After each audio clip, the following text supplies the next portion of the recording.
Kemudian wa bainahuma umurun mushtabihat. Kata Nabi kita sallallahu alaihi wasallam, sedangkan di antara keduanya itu, ya, di antara keduanya itu ada hal yang subhat, yang samar-samar. Ini kira-kira halal atau haram.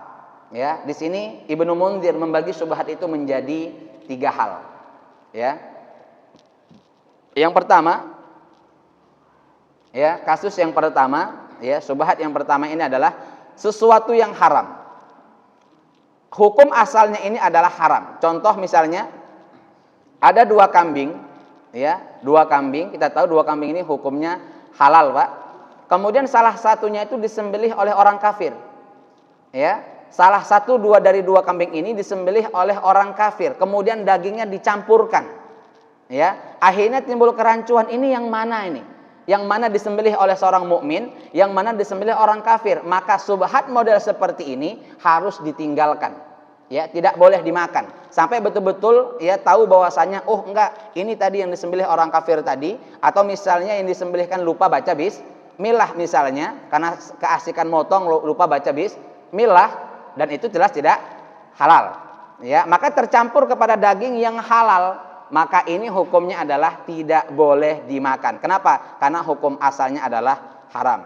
Ya, begitu juga ketika daging bangkai seekor kambing bercampur dengan daging beberapa ekor kambing yang disembelih. Walaupun misalnya 2 ekor kambing yang disembelih dengan sempurna, dengan bismillah, dengan seorang mukmin, kemudian tercampur dengan 1 ekor kambing yang disembelih oleh orang kafir.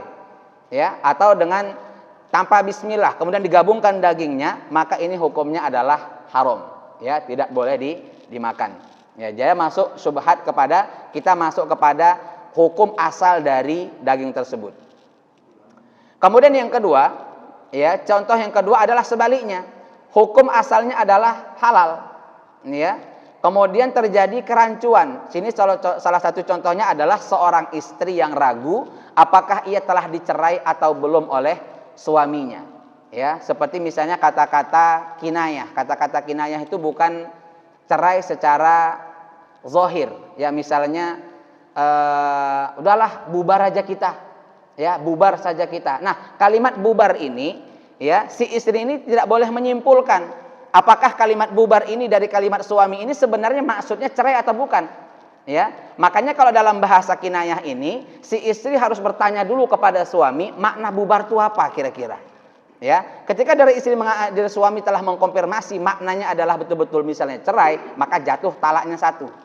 Tapi ketika misalnya si suami tidak mengkonfirmasi maknanya, ya, tidak mendetailkan maksud dari ucapannya, maka si istri tetap masih dalam kondisi sah sebagai istrinya. Kenapa? Karena masih ada keraguan.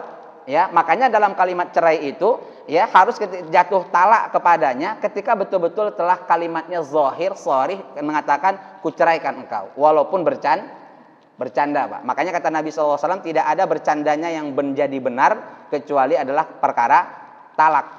Ya, perkara talak. Tapi kalau dalam bahasa kinayah itu adalah kiasan, ya, seperti misalnya habis berantem, ya, cekcok dengan istri, terus kita katakan, dah pulang sana tempat orang tuamu.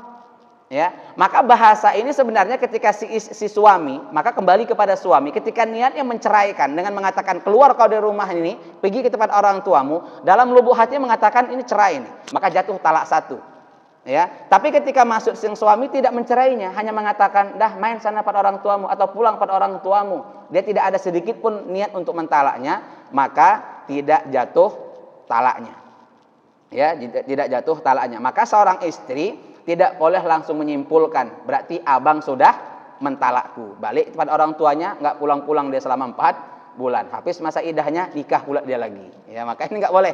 Ya, makanya kalau dalam bahasa kinayah harus dikonfirmasi kepada sang suaminya. Kemudian yang kedua, hal yang ragu selanjutnya yang kita meninggalkan, masuk kembali kepada hukum awal adalah ketika seseorang ragu, ya, wudhunya itu batal atau tidak.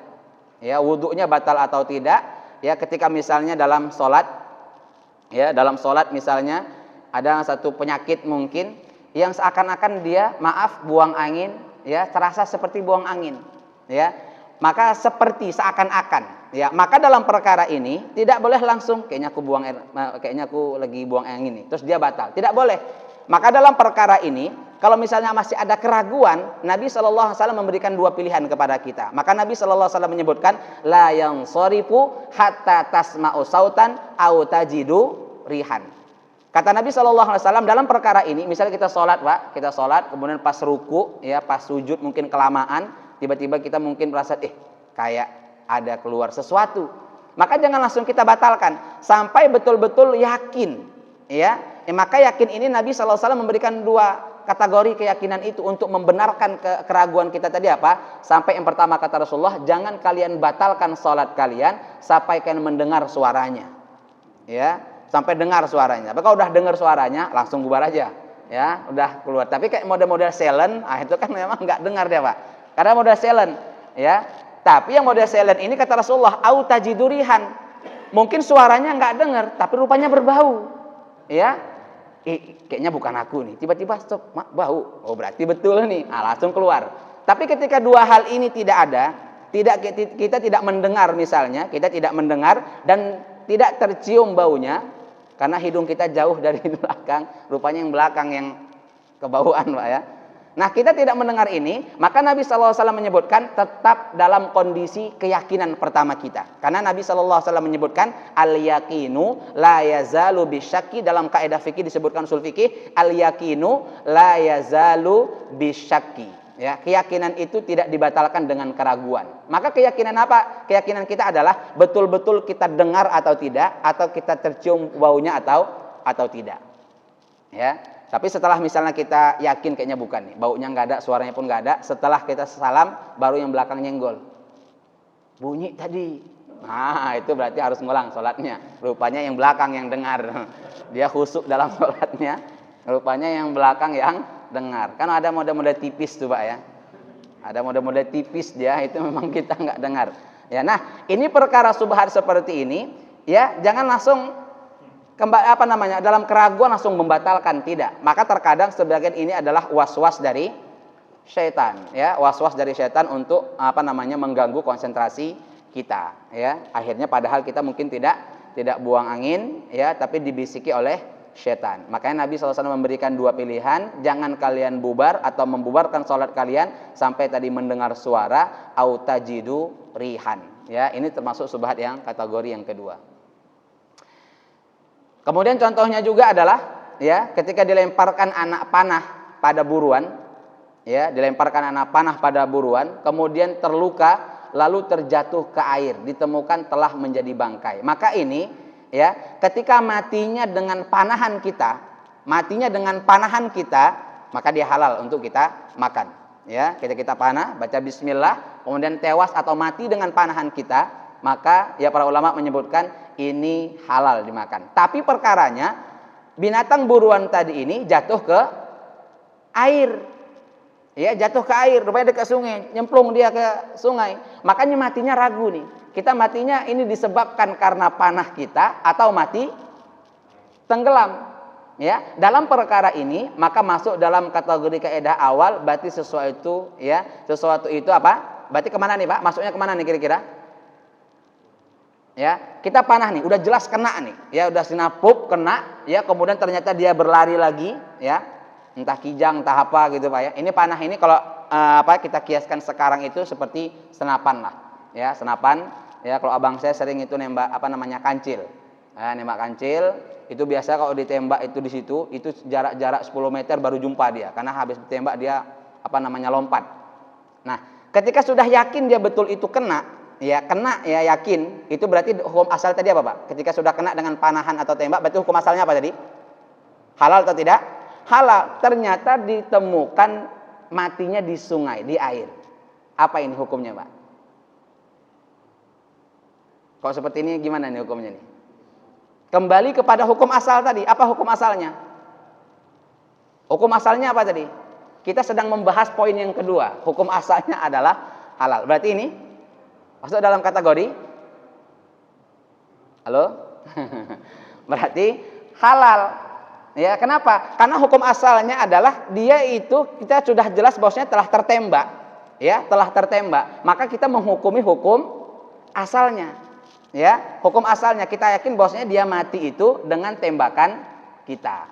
ya, tapi kok kena kukunya, itu enggak, ya, karena kena kukunya doang, berarti jelas bukan mati karena ditembak karena kuku, berarti mati nggak bisa berenang. Tapi ketika sudah kita tembak pas dekat lehernya misalnya atau dengan kepalanya, ya betul-betul yakin itu maka hukum asal hewan tadi itu menjadi halal, ya, halal. Nah, kemudian yang ketiga, ya, sesuatu ya yang diragukan halal haramnya.